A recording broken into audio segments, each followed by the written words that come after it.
Story 1. We had just moved into an old house in a little town called Millfield, Ohio. It was one of those houses that looked like they came straight out of a postcard, with a large balcony, large windows, and that kind of nostalgic atmosphere. It was a good opportunity for our family to start over, you know? My parents were excited about the move, and I kind of thought it was cool too. Even though the place was so quiet, it felt like time had stopped there. As soon as we arrived, a lady who lived next door, Mrs. Levine, appeared to welcome us.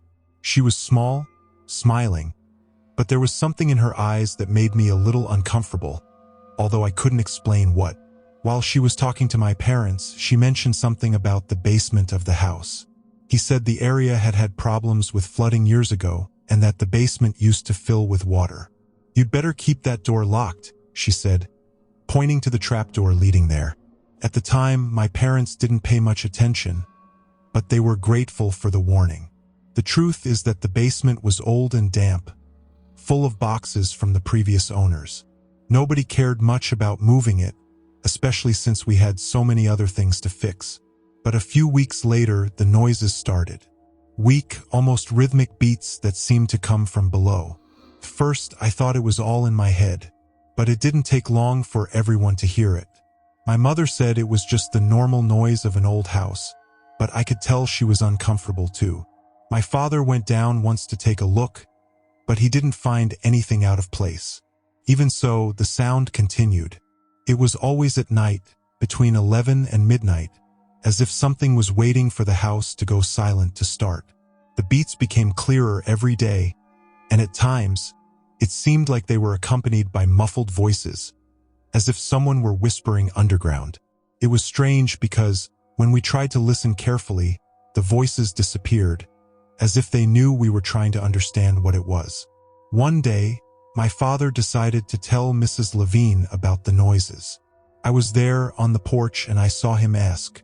The lady, who until then seemed so friendly, became visibly uncomfortable. She said she hadn't heard anything and quickly changed the subject, talking about her garden. Then he turned to me and gave me a strange smile, the kind that doesn't reach his eyes. "You must still be getting used to it," she said, before saying goodbye and almost running into her house. That gave me goosebumps. The way she changed the subject and the discomfort she showed, it was as if she knew more than she was saying, and that just made everything even weirder. After that, my mom suggested that maybe it would be better to call someone to take a look at the basement.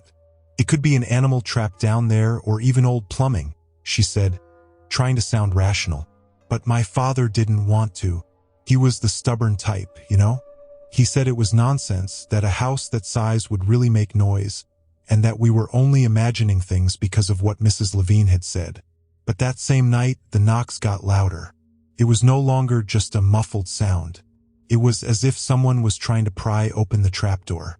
I lay frozen in bed, my heart hammering in my chest, as I heard that coming from the hallway.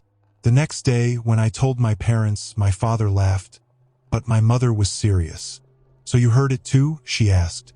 That's when I realized it wasn't all in my head. She had heard, and it was scaring her more than she wanted to admit. My father decided to padlock the trapdoor, just to calm us down, as he himself said. But that only made everything worse. The following night, the knocks were accompanied by a scratching sound, as if something or someone was trying to open the trapdoor from the inside. The noise echoed throughout the house, and you could feel the floor vibrating a little. Nobody slept well that night. The next morning, my mom finally lost her temper and said she was going to call someone to check the basement. But before that, he decided to stop by Mrs. Levine's house, maybe to ask for advice or just to vent. I went along more out of curiosity than anything else. When my mother mentioned the sounds, Mrs. Levine's expression completely changed. She turned pale as if she had been startled, but then forced a smile and said, "Ah, you must be exaggerating. This house is over 100 years old. Noises like that are normal," but her voice was shaking, and I knew she was lying. My mother also noticed and asked again, more firmly this time, but the lady became evasive and started talking about the weather forecast, completely diverting the topic. When we returned home, my mother was more restless than ever. "She knows something," she said quietly, almost to herself. My father, however, continued to insist that it was all paranoia. He even joked that maybe we were watching too many horror movies. But that same night, everything escalated in a way that none of us expected. We were all in the living room, trying to ignore the heavy atmosphere, when we heard a crash coming from the hallway. It wasn't just bumps or scratches anymore. It was as if something had knocked the trapdoor off with force. My father jumped up and went to see. The lid was open, and the padlock, which should have been locked, was lying on the floor. My father stood there for a few seconds, looking at the open trapdoor, without saying a word. My mother started calling him, asking him to move away, but he didn't respond. He picked up a flashlight from the shelf near the door and said, "I'll get this over with." I swear I had never heard my mother beg like that, but he came down anyway. We stayed up there, listening to his footsteps on the wooden floor creaking further and further away, until silence took over. For a while, we heard nothing, just the distant echo of our breathing. Then suddenly came a scream. Not a normal scream. It was something that made the blood run cold. It was my father, but it seemed distorted, like it was coming from somewhere very, very deep. My mother panicked. She ran to the trapdoor and started screaming his name, but there was no response. Everything that came from down there was a strange sound, like a muffled murmur, a lot of voices talking at the same time, but impossible to understand. I was frozen, not knowing what to do, when my mother took courage and started to go down. I stood at the top of the stairs, my hands shaking so much that I almost dropped the flashlight she had given me before she left. But before she even reached the end of the stairs, the voices stopped. There was nothing else, no noise, no sign of my father.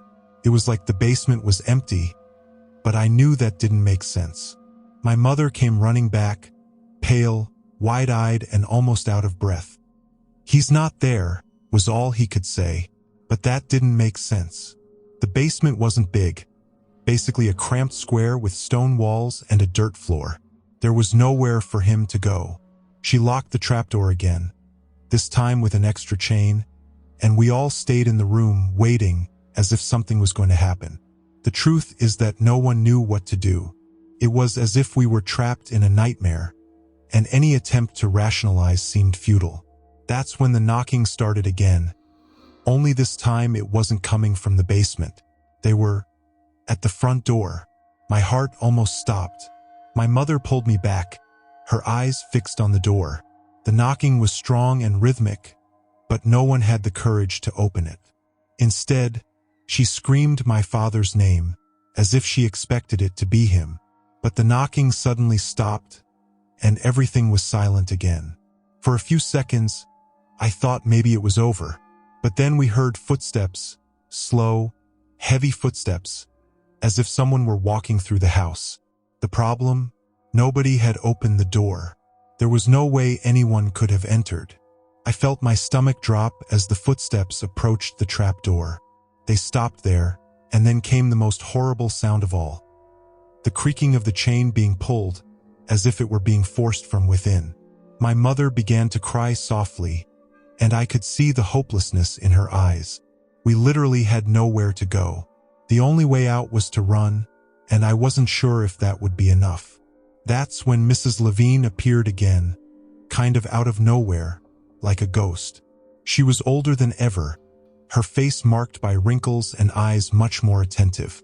"You have to leave," she said, but her voice sounded different, stronger and full of urgency. She told my mother to open the door, run out, and not look back. At the same time, she tried to describe what was happening, as if to prepare us.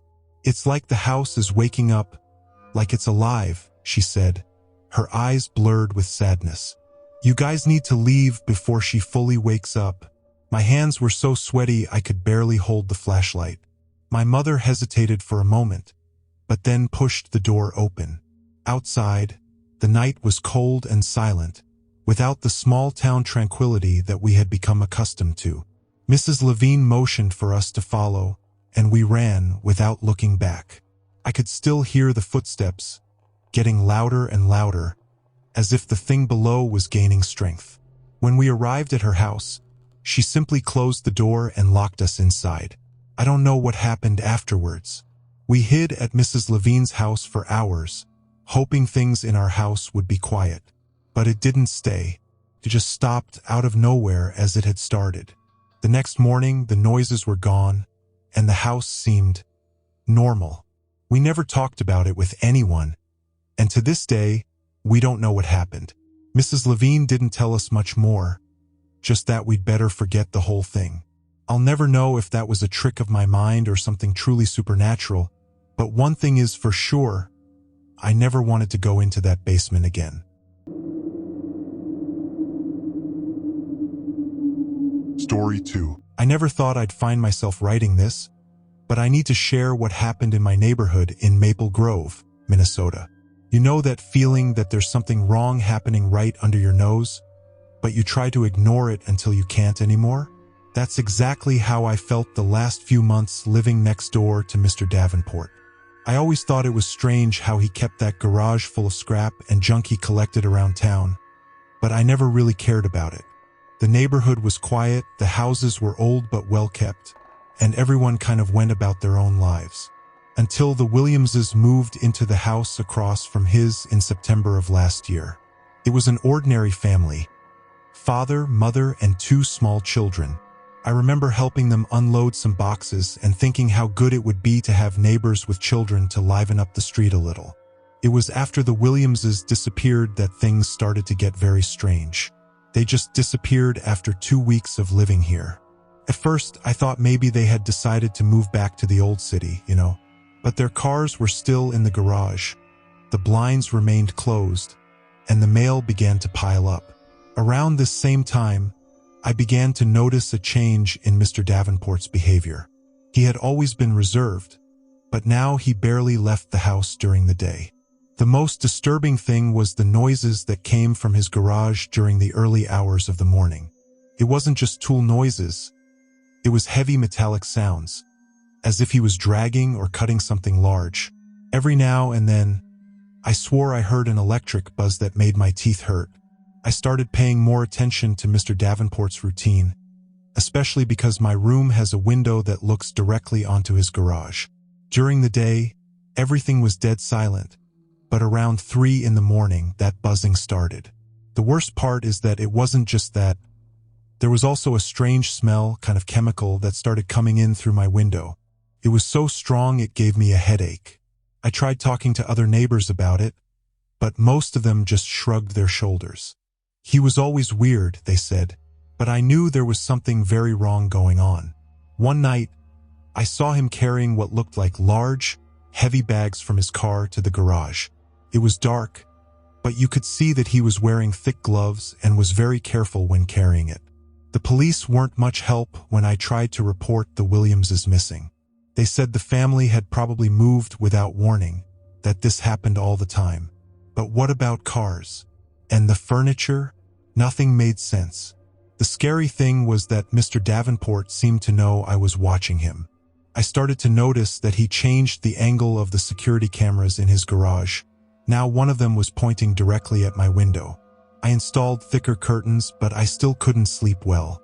The clanking of tools and that piercing hum continued, night after night, as if he were working on some never-ending project. Last night was when everything got even more sinister. I was trying to sleep, but that buzzing seemed louder than usual. I got up to get a glass of water and noticed something different. Mr. Davenport's garage door was ajar, letting out a very strange bluish light. I had never seen that before. The most disturbing thing is that along with the light came a sound that wasn't mechanical. It sounded organic, like a wet hiss. I was frozen looking out my window, and that's when I saw it. There was something moving inside. It wasn't Mr. Davenport, it was something bigger, longer, and it moved in a way that didn't seem natural. My heart started beating so hard that I thought I was going to have an attack. I took out my cell phone to try to film, but every time I pointed the camera at the garage, the screen became distorted, full of interference. It was at this time that Mr. Davenport appeared out of nowhere in the yard. Even in the darkness, you could see that he was wearing some kind of protective clothing, like the one scientists wear in the laboratory, but covered in something dark. He looked directly at my window and, I swear to God, he smiled. It wasn't a normal smile. It was something that chilled me to the core. His teeth looked different, a bit metallic, reflecting that blue light coming from the garage. I quickly closed the curtains and dropped to the floor, shaking. I dragged myself to the corner of the room and stayed there, trying to control my breathing and make as little noise as possible. The chemical smell was much stronger now, and I began to feel unusually dizzy. Through the curtain, I could see the shadow of Mr. Davenport standing outside, as if he were watching me. After a few minutes that seemed like an eternity, I heard his footsteps moving away and the sound of the garage door closing. But the buzzing and wet sound continued. I tried to convince myself that I was imagining things, that maybe the isolation and sleepless nights were making me paranoid. But then I heard something that made me completely doubt my sanity. It was the voice of Sarah Williams, the little girl who had disappeared, calling for help. I couldn't move for what seemed like hours. Her voice became weaker until it became a distorted moan, mixed with that unbearable hum. At some point, I must have passed out because when I woke up it was daylight. The first thing I noticed was that the smell was completely gone, as if it had never been there. I ran to the window and looked at Mr. Davenport's garage. It was exactly as it always was, closed and silent. But there was something different. All the security cameras were gone, and on the ground in his backyard there were strange marks, as if something very heavy had been dragged, and small stains of a dark liquid that had not yet dried completely. I spent the entire morning in a daze, trying to process everything that had happened. I called in sick to work and sat in my living room watching his house. Around noon, an unmarked white van pulled up to Mr. Davenport's garage. Two men wearing black suits got out and walked straight in, as if they already knew the place. They stayed inside for almost 2 hours. When they left, they were carrying several large boxes and equipment that I had never seen before. The strangest thing is that they didn't seem surprised or worried. They acted as if they were just making an ordinary change. Mr. Davenport supervised everything from the door, still wearing that dirty protective suit. While watching this surreal scene, I received a message on my cell phone from an unknown number. It was a single sentence. Curious neighbors don't always have a happy ending. I froze. I looked back at his house and Mr. Davenport was staring at me. But it was no longer the same face as the old man I had known for years. There was something different about his features, as if his skin was changing. That's when I noticed that his hands, resting on the doorframe, seemed longer than normal, and his fingers had extra joints. He moved his head in a way no human neck should be able to do, and then he smiled again, showing those metallic teeth that gleamed even in the daylight. I did the only thing I could think of. I started frantically packing my bags. I couldn't afford to spend another night in that house. As I was throwing clothes into a backpack, I heard a noise coming from my basement. It was as if something heavy was dragging below. My basement, which had always been empty except for a few old boxes, had never made noise before. I stood frozen in the middle of the room when I realized. The buzzing had started again, but this time it was coming from beneath my feet, and along with it, that same chemical smell began to rise through the cracks in the floor. It was then that I realized something terrible. Mr. Davenport's garage wasn't the only place he worked. I ran into the living room and saw through the window that the white van was already gone. Mr. Davenport was in his garden, watering the plants as if it were a normal day, but now his movements were completely erratic, as if he were a puppet being controlled by invisible strings. The buzzing grew louder, and I began to hear what sounded like a chorus of distorted voices coming from my basement. It wasn't just the Williamses who had been missing from our neighborhood over the past few months. There was more, much more. And now, looking at the clock that says 15:47, I know that I need to get out of here in the next few minutes. The sun will set in a few hours, and I'm sure I don't want to find out what happens after that. I'm posting this as a warning. If you live in Maple Grove and start hearing a strange humming noise at night, don't ignore it. Get out of there immediately. Don't be curious like I was, because now I know that some things, once discovered, cannot be forgotten or escaped. Update 3 days later. I'm in a hotel in Milwaukee right now, but I don't know how long I can stay here. Yesterday I received a small box in the mail with no return address.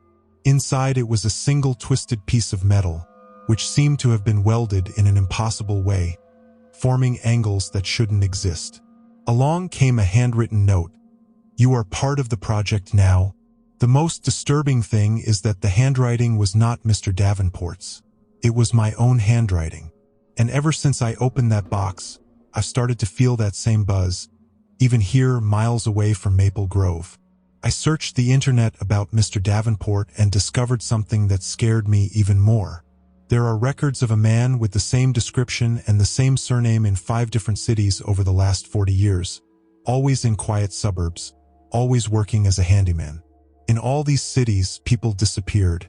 The scariest detail? In all the photos I found, he looks exactly the same age. I don't know what he is or what's going on, but I know I can't sleep anymore.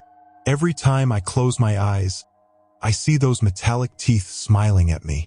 And now, looking at my own hands, I realize that my fingers feel different, longer, with extra joints that weren't there before. Story 3. I never imagined that my peaceful remote work life could turn into something so disturbing. I live alone in a small apartment overlooking the garden of my neighbor, Mr. Patel, an apparently calm and solitary Indian gentleman. I work as a graphic designer and spend most of my time at home, in front of the computer with a privileged view of his backyard. At first, I didn't pay much attention to his strange gardening schedules, but over time I began to notice something truly strange. What caught my attention first were his nocturnal outings to tend to the garden. Who cuts the grass, tidies plants, and organizes the garden after 11 p.m.? At first I thought it was just a strange custom, perhaps related to his work or some cultural peculiarity. But as the days went by, I realized that there was something more sinister behind those nighttime movements. The low lights, the discreet movements, the shadows that moved quickly between the trees. Everything seemed orchestrated so as not to attract anyone's attention. One specific night, something completely changed. I was working on a project for a client when I heard a strange noise outside. My desk is right in front of the window that looks out onto Mr. Patel's backyard, so I could see every movement. I saw him come out of the house with something big and heavy wrapped in a dark brown tarp. His movements were slow and calculated, as if he was afraid of being watched. I noticed that he was constantly looking around, checking if he was really alone. The scariest thing happened when he started digging a hole in the garden. The shovel he was using made a dull noise against the damp earth, a sound that made me shiver from head to toe. The light from the streetlight barely illuminated the scene, but it was enough for me to see that the package was really big, bigger than a normal trash bag or anything that might look harmless. Mr. Patel's every movement was meticulous, as if he were following a ritual he already knew very well. The next morning, I noticed a strange movement in the neighborhood. Neighbors commented on the disappearance of a pet dog, a yellow Labrador that used to walk every afternoon with its owner. People were worried, making flyers and asking each other if anyone had seen the animal. I froze thinking about what I had seen the night before. The package in Mr. Patel's garden, the strange sounds, that nighttime digging. Was there a connection? I tried to convince myself that I was being paranoid. After all, what I had were only vague suspicions, no concrete proof. Mr. Patel had always been a discreet neighbor and had never caused any problems. But something about his recent behavior made me completely uneasy. The nocturnal movements, that dedication to taking care of the garden only after dark, the nervous looks, everything seemed to hide something that I couldn't decipher. My instinct was screaming that something was terribly wrong, but I didn't want to seem like a nosy or crazy neighbor. I decided to investigate a little further. I started paying attention to every possible detail about Mr. Patel. He was a middle-aged man, always very discreet, rarely leaving the house during the day. His garden was impeccable, but it was only tended to at completely unusual times. Sometimes, around midnight, I would see him pruning bushes or moving dirt as if he were performing an extremely important task. On these occasions, he always wore dark clothes that blended in with the night, making his silhouette almost invisible. 2 days after the Labrador disappeared, I heard conversations in the neighborhood about other animals that had not been seen. A Siamese cat from a house 3 doors down, a beagle across the street. People began to get nervous, holding informal meetings on the sidewalk, exchanging theories about what might be happening. Some spoke of animals being stolen to clandestine kennels, others mentioned wild predators. I, however, couldn't get the image out of my head of Mr. Patel digging that hole in his garden that dark night. On the 5th night after the first animals disappeared, something even stranger happened. At around 11:30 p.m., I noticed that the light in Mr. Patel's kitchen was on differently. It wasn't the usual soft, yellowish light, but an intense white flash that for a few seconds completely illuminated the back window. Soon after, everything returned to darkness, as if nothing had happened. My heart raced and my muscles froze. Something told me that this wasn't normal. It wasn't just another strange moment for my neighbor. I spent the rest of that night in a state of complete tension. I could barely work, I could barely breathe properly. Every noise made me jump. Every shadow seemed to hide a terrible secret. The images of that garden, that nighttime excavation, that mysterious package never left my head. I knew I needed to do something, but at the same time I felt a paralyzing fear of getting involved. What could I prove? Who would listen to me? A respectable neighbor like Mr. Patel, against my vague and meaningless suspicions? The next day, I decided to try something risky. I placed a small hidden camera in the back window, at a perfect angle to Mr. Patel's garden. I didn't want to be seen, so I was extremely discreet. I knew I was treading a fine line between curiosity and invasion of privacy. But the disappearance of the animals and those strange nighttime scenes left me completely uneasy. The feeling that something terrible was happening was stronger than any fear of being discovered. In the evening, when I downloaded the recording file, my entire body started to shake. The images were disturbing, but not because of what they showed, but because of what they suggested. Fragments of fast movements, shadows that seemed to move alone, moments of absolute darkness where only sounds could be captured. Nothing concrete, nothing that could be considered proof, but enough to increase my feeling of horror and discomfort. It was as if the camera had captured something beyond what the eyes normally see. The next morning, something completely changed. The police were on the street, vehicles parked in front of several houses. My first impulse was to look at Mr. Patel's garden, but everything seemed normal. The agents talked to neighbors, asking questions about the missing animals. I tried to stay calm, but my heart was beating so loudly I thought everyone could hear it. He knew something, but he didn't know exactly what. The camera images still echoed in my mind, fragments of a reality that I couldn't fully understand. When I decided to go out to talk to the police, I noticed something that completely chilled me. Mr. Patel was nowhere to be found. His house seemed completely empty, the curtains drawn, no movement. It was as if he had simply disappeared. Neighbors also seemed to notice his absence, exchanging worried glances. At that moment, I realized that there was something much deeper than I imagined. The missing animals, the strange nights, that garden, everything seemed to be part of a puzzle that I could never completely put together. That night, I couldn't sleep. Every noise made me jump.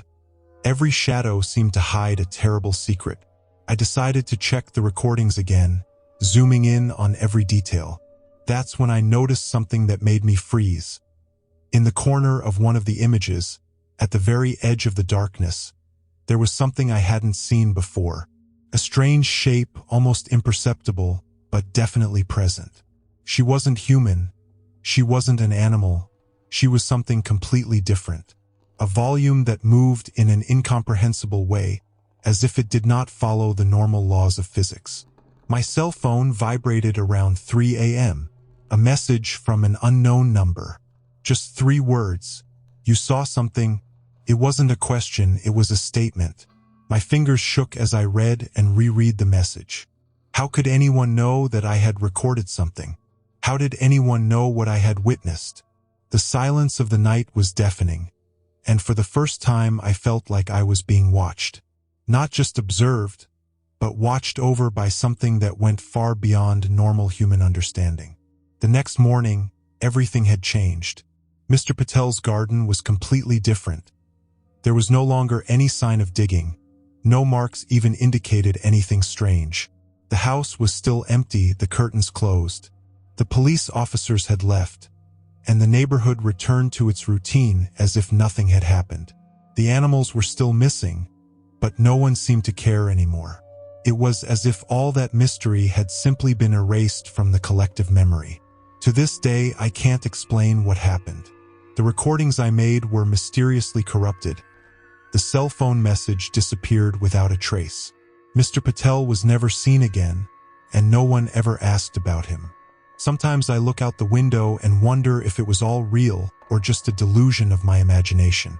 The only thing I'm sure of is that something very strange happened those nights. Something I'd rather not try to understand, because some questions are better left unanswered.